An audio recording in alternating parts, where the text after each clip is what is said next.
In the midst of the vast waters, as the ark of salvation drifted in silence, God remembered Noah. He remembered him, and he remembered every living thing, every beast and livestock that was with him in the ark. And then he caused a wind to blow across the earth, a wind not of destruction, but of healing. Under the influence of this wind, the massive expanse of water began to recede. The sources of the flood were closed, the fountains of the deep no longer gushed forth, and the floodgates of the heavens no longer poured down water. The rain had completely stopped.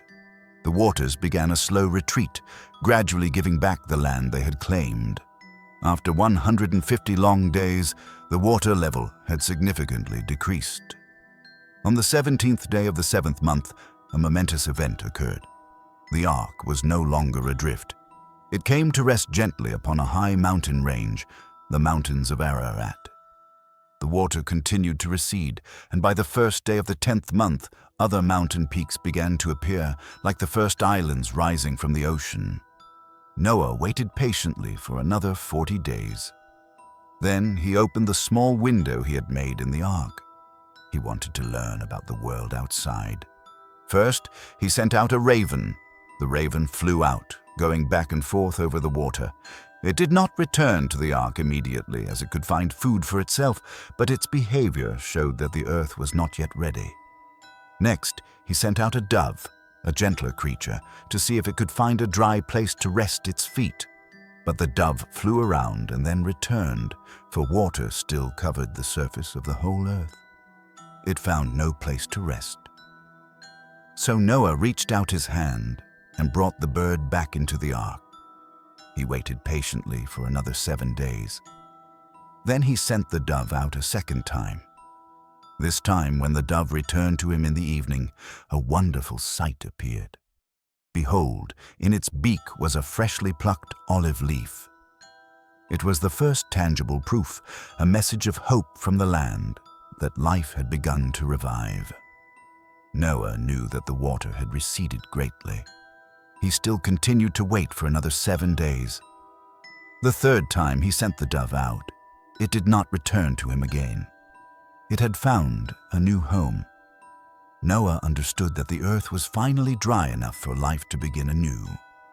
On the 1st day of the 1st month of Noah's 601st year, the surface of the ground was dry.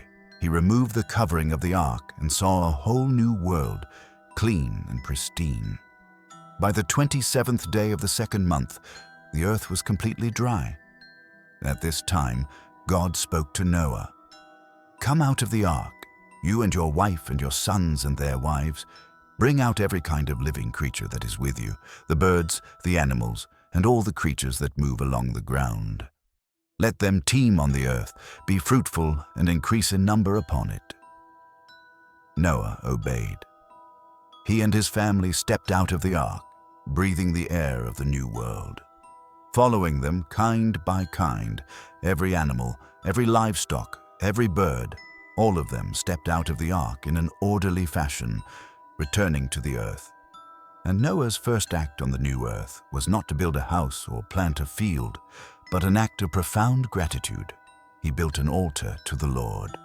He chose some of the clean animals and clean birds, and offered them as burnt offerings on the altar.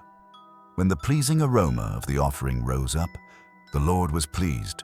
He said in his heart a solemn and eternal promise. "Never again will I curse the ground because of humans, even though every inclination of the human heart is evil from childhood. And never again will I destroy all living creatures as I have done. From now on, as long as the earth endures, the laws of nature will never cease. Seed time and harvest, cold and heat, summer and winter, day and night will never cease.